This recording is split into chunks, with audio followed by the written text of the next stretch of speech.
I repeat the question, are we cool? Because there I was all year long, wondering, you know what, Ariel? Waiting, checking my phone, waiting for the invitation. I thought we were friends. I thought we were Mikasa Sukasa, and I was just sort of wondering if we were cool. That's all. Actually, I have a question for you. Are we cool? Because I texted you because I saw you just experience your first Bills visit, and I was going up there, and I hit you up for any tips because I was going up for the Packers game, and I never got a text back from you, Ariel. Interesting. I got ghosted. So are we cool? You can share the info to our good friend Mike that I no longer have the number that he probably texted me as of June of 2022. No, it's weird. It's a green text now. It's a green text now. It's weird because I signed it. It's a green text, and that should be the warning sign. Nevertheless, I'm not here. Ariel, I signed it, Mike Ryan.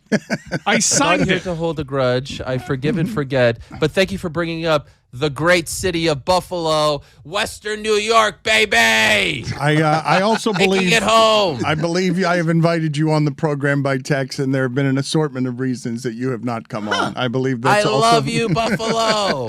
We're praying for you tomorrow. We love you, and we're bringing home that damn trophy. Come February. Chris Whittingham, you should be ashamed of yourself, but I'm not falling for your tricks. I know what you were doing. Kudos to you. Go Bills. Now, what are we here to talk about, my friends? Let's talk about Chris Whittingham saying that there shouldn't be games played in snowy Buffalo because it's just inhumane to play in that weather. Can I tell you something? I'm actually super jealous of Chris. I'm actually in awe of Chris. I heard the leader of men, the god of gods, the greatest athlete walking planet Earth, Josh Allen, referenced that clip. Josh Allen knows who you are, Chris. Josh, I just want a like from Josh Allen. I'm begging for a like from Josh Allen. I'm begging for a retweet. Can I get a mention? Can I get a follow, Josh? I mean, the shrine that I have to that man in my house, the thoughts that I have about that man, I'm a little embarrassed by, to be honest. I adore Josh Allen, and the fact that he referenced you, perhaps not by name if memory serves me correct, but the fact that he knows who you are, or at least has set eyes on you, makes me jealous. So kudos to you for whatever you did. I get what you were doing. It was fun. It actually cracked me up. I thought it was great theater. It was great content. But the fact that Josh Allen knows who you are actually makes me jealous.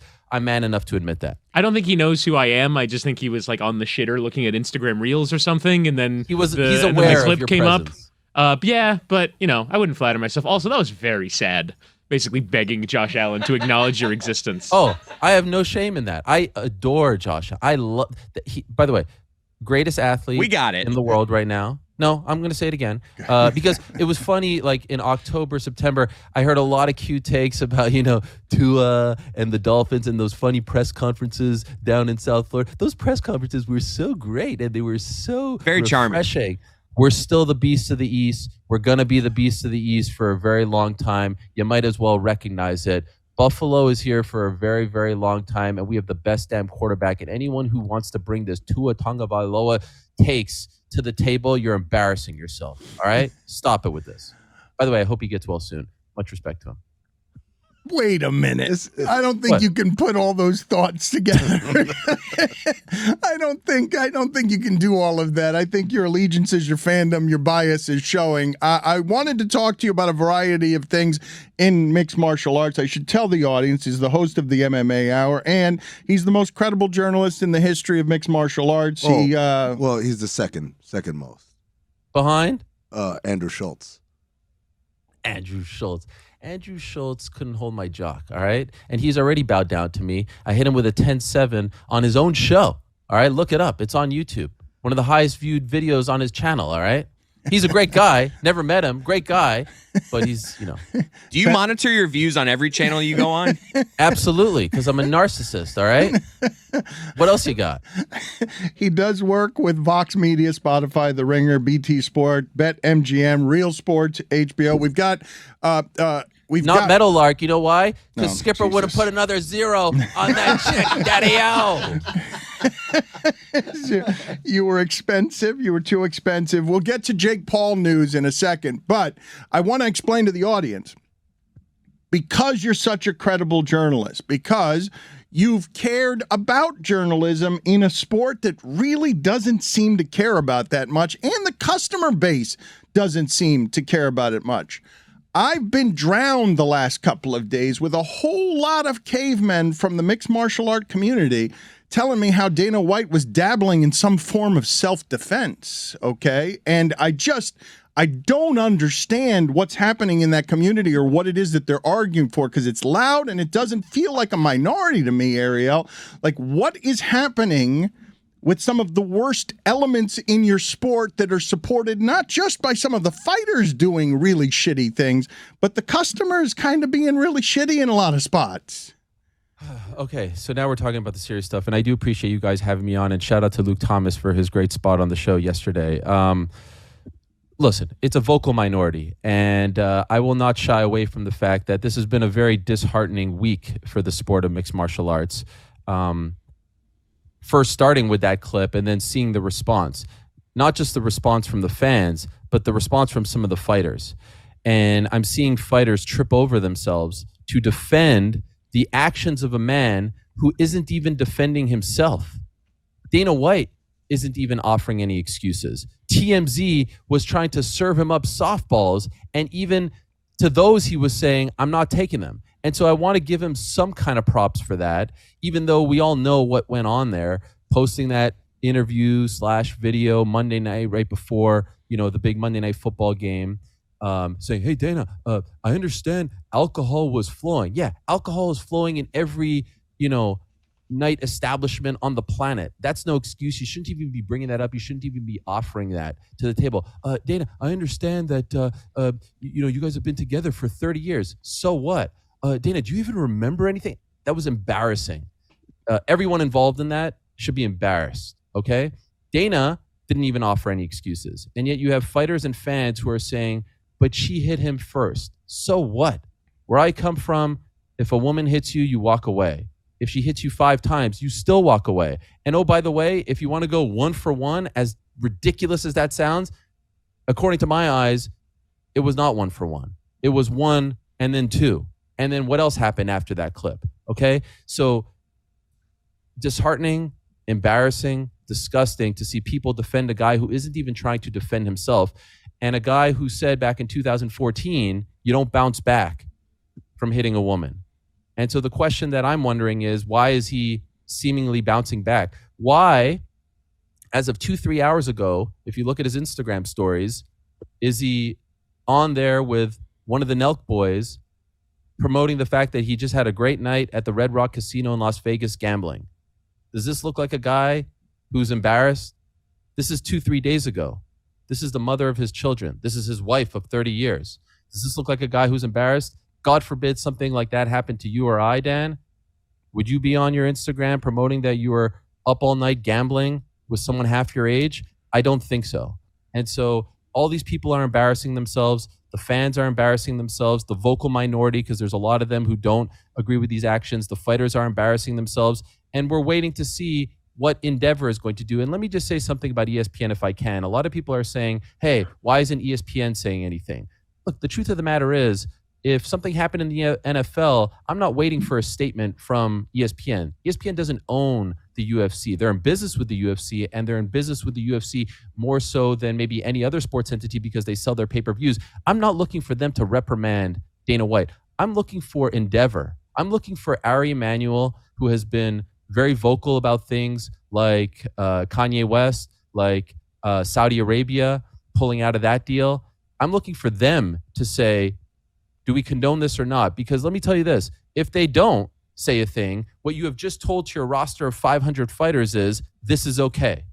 You have now told all your fighters, if a woman hits you, you can hit her back. It's fair game. If you don't do anything, and by the way, I don't expect them to, and I certainly don't expect the UFC to do anything because Dana White is the UFC, and they have used despicable moments to promote fights. They have used moments where John Jones was arrested to promote fights. They have used Conor McGregor throwing a dolly at a bus that injured their own fighters to promote fights. I'm not expecting any moral high ground from them. But I'm wondering about Endeavor. That to me is who we should be looking at. That to me is who we should be focusing on. Can you explain to me, as someone who did very good journalism at ESPN and before ESPN, and who was run out of there, I believe, at least in part, because Dana White's a bully with more and more accruing power over there, can you explain to me why this is something that is difficult for you to talk about or complicated for you to talk about? Or I am sure that your audience, that beloved Uncle Dana, Santa Claus, thinks that you have biases against him that are personal because of your history together. And I think that you try to be fair and objective at every turn and try to be a journalist at every turn, but this is complicated for you to talk about. It is complicated. I am a human being, and I can't escape how personal he has made this. For those that don't know, he has cost me jobs. He has cost me money. He has cost me opportunities. He has said that he's going to ruin me. When he banned me in 2016, he said, "We put a bullet in your head, you're done." And there's worse than that. There was an incident in 2014 that I've never talked about, and I don't know if I'm ready to talk about, but one day I will talk about. It has been incredibly personal, and I've always tried to take the high road. I've always tried to view him as an entity and not as a person who is trying to ruin me. As recently as last month, he was sitting there with Patty Pimblett calling me the worst names on the planet. And for what? Never offers a reason, calling me a scumbag, a slime ball, all this disgusting stuff. I mean, the worst stuff possible. And when I heard him say it, I was like, all right, if Dana White thinks of me that way, if he thinks that I'm a lowlife, a scumbag, a horrible human being, right? We usually think someone is that who is the opposite of us, right? If I say you are a scumbag, I think that I am a certain kind of person, and that person is the complete opposite of me. They are the worst kind of person. And so if Dana White thinks that I am that, I actually feel pretty good about who I am. You get what I'm saying? Two negatives equal a positive. And so he has said horrible things about me, and I've always tried to take the high road. However, I cover the man. I cover his sport. I cover his organization. They're the most dominant league. He's the most important person, most powerful person. And so I can't stay quiet when things like this happen. And I can't stay quiet when I think that they're not treating the fighters fairly. I can't stay quiet when I think that they're doing things that are unfair behind the scenes, et cetera, et cetera. And so when this first came out, I was like, all right, is this personal? Should I not talk about it? But to me, as the president of the organization, you do this in public. Now we have to talk about what the message is that you are sending to the rest of the organization. To not only your fighters, not only your male fighters, what are you sending? What kind of message are you sending to your female fighters who have texted me since my show yesterday and said, "Thank you for saying this, and I don't want to say anything because I'm afraid for my job"? And then what are you saying to the employees of your company who are both male and female as well, who don't fight, but who just say, okay, if nothing's going to happen to this guy, then maybe I'm cool if something like this, comes across my plate, so to speak. So I've tried to be very sort of unemotional about it. It's hard at times. And as I said on my show yesterday, he has made this very, very personal. There was one time where he talked about my kids and tried to mock me and said, "What are your kids going to say about you?" And they're going to be embarrassed by their father because I was emotional when I got banned and was talking about the state of my career and some of the mistakes that I made. And so I just took that and turned it on him. What are they going to say about him? What are they going to say about that video? What are they going to say about his treatment of their mother? What are they going to say about his treatment of women? What are they going to say about his business practices, about his legacy, about his relationships with all the great fighters in the history of the sport? The UFC's 30th anniversary is coming up in November. You know how many legends are going to be invited to that 30th anniversary show, akin to the NBA's 75th anniversary spectacular event back in February? Not many. You know why? They're not in exactly the good of graces with the UFC and Dana White in particular. So yeah, it's hard at times. And to go back to your question, and sorry for rambling because I get all fired up when talking about this stuff. I was at ESPN for 3 years, and many, many times I was told to stay quiet. I can't imagine what it's like for my colleagues over there right now. In 2019, if you want to know about their stance on domestic violence, you guys know about Greg Hardy, right? Yep. You know about the fact that in 2019, and I actually remember talking to you, Dan, that's when we did the Jeffrey Loria thing from the hotel in Brooklyn, the very first show, the very first ESPN UFC show in January of 2019 was in Brooklyn, New York. They put Greg Hardy on that card, and I couldn't believe that they would put Greg Hardy with his history, with his rap sheet on the very first cage fighting event on ESPN Plus and ESPN. That to me was inexcusable. But you know what made it worse? On the same card, a couple of fights in between. Greg Hardy, Rachel Ostovich. Rachel Ostovich, just a couple of weeks prior to that event, in late 2018, was the victim of her own domestic violence situation with her ex-boyfriend. They put a domestic violence victim on the same card as Greg Hardy on the very first show on ESPN. And that was the one and only time that I was invited on First Take. And I said that it was tone deaf. And then he went on TMZ and called me all kinds of names. And I was told to drop the issue. And I could not believe that everyone involved, from the executives, everyone, would allow this to happen. But guess what? We are viewed differently. We're the Vice of the sports world. The reason why you're not seeing people go all up in arms about this, where they're not treating it the same as if James Dolan or Roger Goodell or Mark Cuban did something like this, is because people don't view us the same as the other sports leagues and other sports entities. We're the Vice. We're the Saturday night fun thing that you get, some friends to your house, drink beer, get wings, bet on it, and then you go back to the real stuff. We're not viewed the same way. We are viewed the way WWE is viewed to them. That's the reason why you didn't see a lot of coverage about Vince McMahon, right? Because they expect this sort of stuff from cage fighting. I don't. I treat it with respect. I think it's the greatest sport in the world. I want to see it being treated like the NBA and NFL and being covered like that. But the reason you're not seeing people go all up in arms about this is because they expect this kind of behavior from fighting, from cage fighting, from people like Dana White. Ariel, when you say that, he says all of these very personal, nasty things about you, what's your best guess where that comes from? Why? Why doesn't he just stick to, like, Ariel Helwani doesn't know what he's talking about? Why does he go extra in taking you down? That is a great question. The reason why is very simple, is because he thought that I was going to be something else. He thought that I was going to be his mouthpiece. He thought that I was going to be the guy who would kiss his ass, who would cup his balls, who would bow down to him and repeat and regurgitate all the nonsense that he wants out and not talk about the sport fairly and accurately and not cover the sport like you guys cover all the other sports. He thought that I would be that guy. And when I started to just talk about the regular minutia, trust me, I mean, I don't go low. There's a lot of freaking ants under those rocks. There's a lot of skeletons in those closets. I don't talk about them. But what I do talk about is fighter pay, unions, collective bargaining, the competition. This is all sports fodder. This is what we love. This is what you guys talk about. This is why I tune into other shows. This is all like what makes the sports world go round. But they felt like that was a violation. They felt like that was a betrayal. And so he has plenty of mouthpieces. He has plenty of media. Just go look at their press conferences. Go look at the people in attendance. He has plenty of people who kiss his behind and don't ask him, quote unquote, the hard questions. I don't even think I'm that good of a journalist. I don't even think I asked him that many hard questions or did. But he just doesn't like the fact that I would talk about these other things, and he felt like that was a betrayal. And so for him, the worst thing in the world is being betrayed, and to talk about things like that, oh my God, you are a scumbag. You are Go look at every single clip. I urge anyone to go find me a clip where he actually gives concrete evidence at why I am the way he thinks I am, why I am the scumbag. There isn't anything. It's just I wasn't that guy. But I am reminded when I say that, guys, of the famous quote from the late, great Dennis Green. Remember that press conference? Arizona Cardinals, Chicago Bears, Monday Night Football, when they almost beat the Bears, who at the time were a great team, and he said, they are who we thought they were. And if you want to crown them, crown them. You remember that incredible scene? And I said this during the early days of the pandemic on every ESPN show that I was on. They are who we thought they were. He is who we thought he was. He is who I know he is. Monday was another example of that. You mentioned fighter pay. I know about fighter pay. I've argued with him about fighter pay. And even knowing that, I couldn't believe that Paddy Pimblett, Paddy the Baddy, for a headlining event was paid $24,000. $12,000 to show, $12,000 to win. I was stunned how low that number was.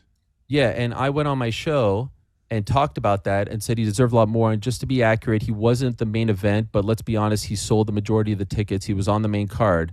And Paddy took that as me crapping on him. Paddy then went on his podcast, waited 6 months, had Dana on there, and said, "Hey, Ariel, you need to charge fighters for interviews. If you care so much about fighter pay, you need to pay us." I was like, "What are you talking about, man? Do you not know how this works? You don't work for me. You're sitting in front of the guy who is not paying you correctly, who is taking 85% of the revenue, 70% of the revenue if we're being very, very kind.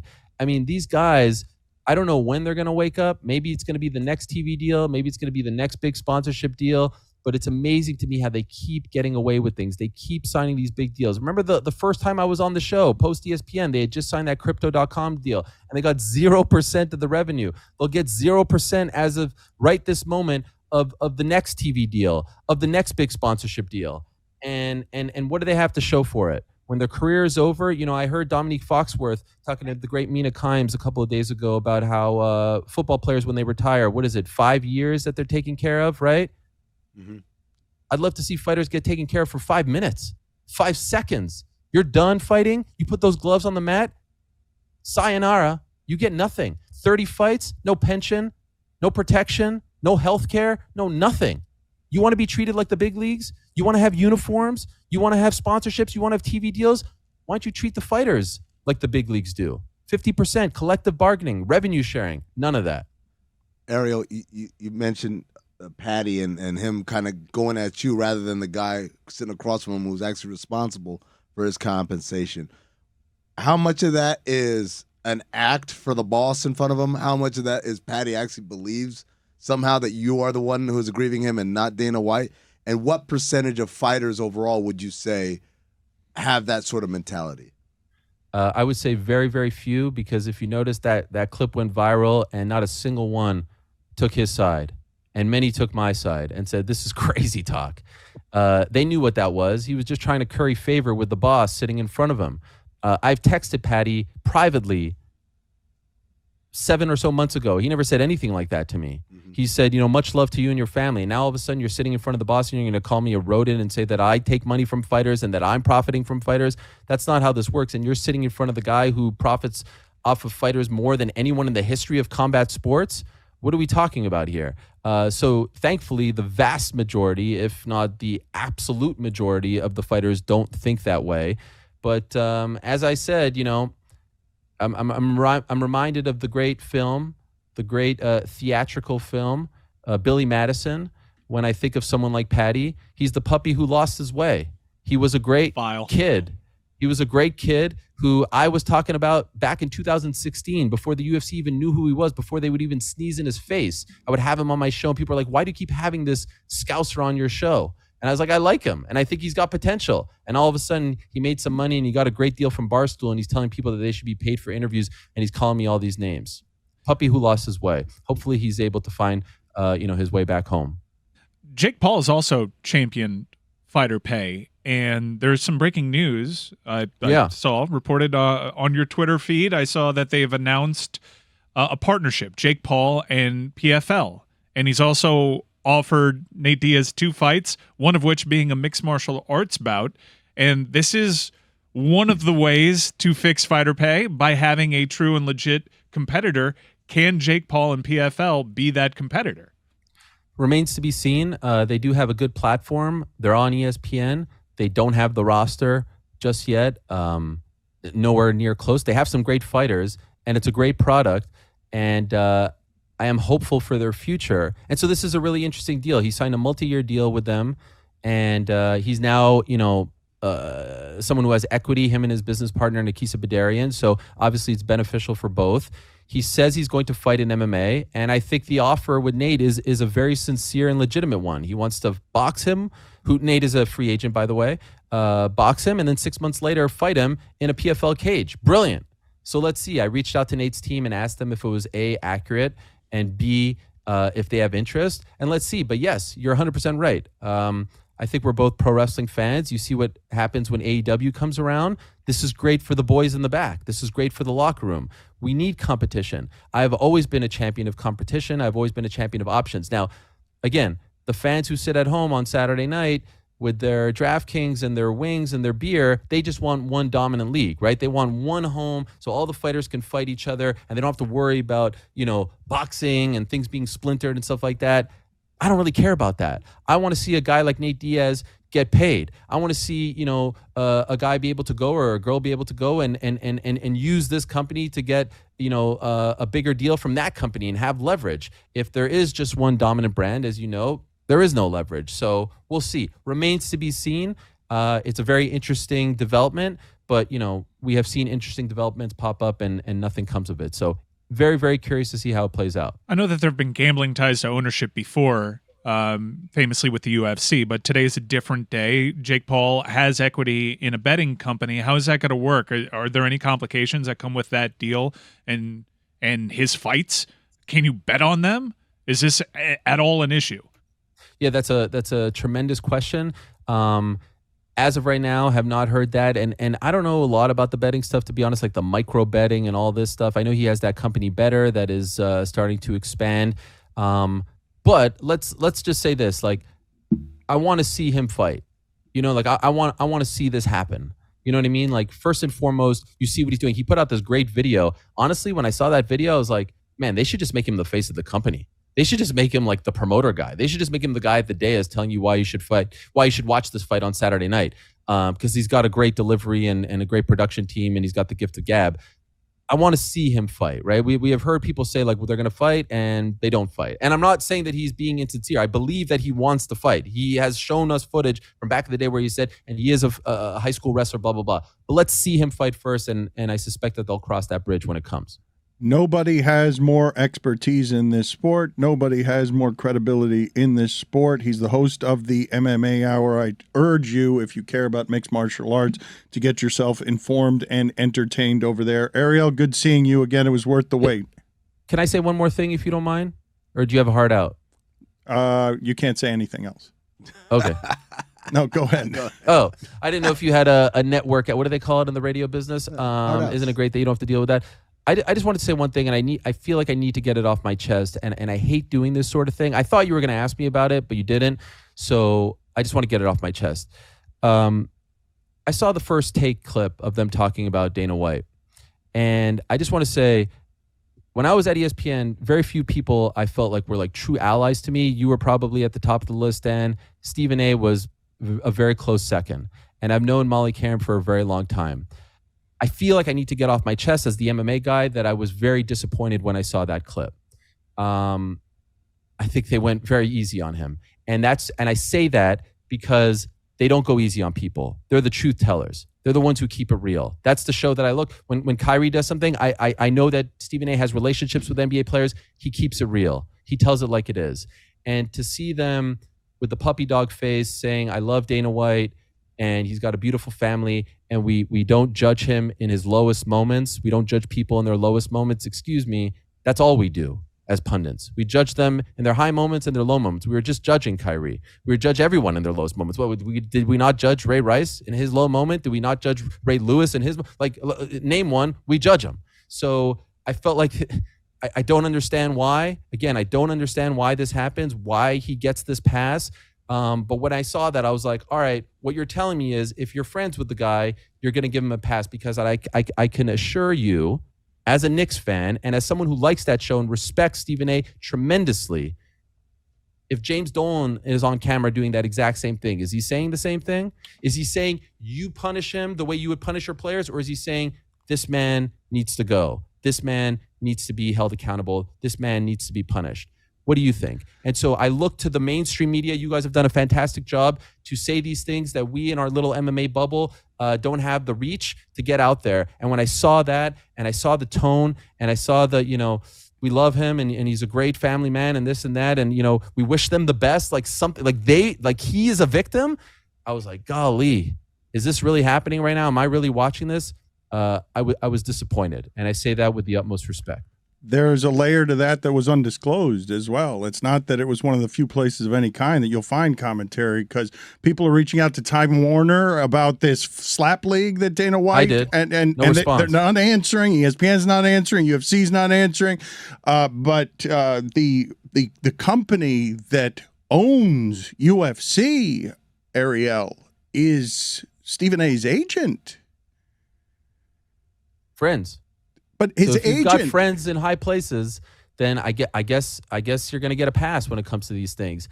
The way I was taught then, and I have a feeling we all were taught the same, you don't put your hands on a woman. And guess who believes in that? And guess who has said that? Dana freaking White. And so now we see, how much they believe in that as well.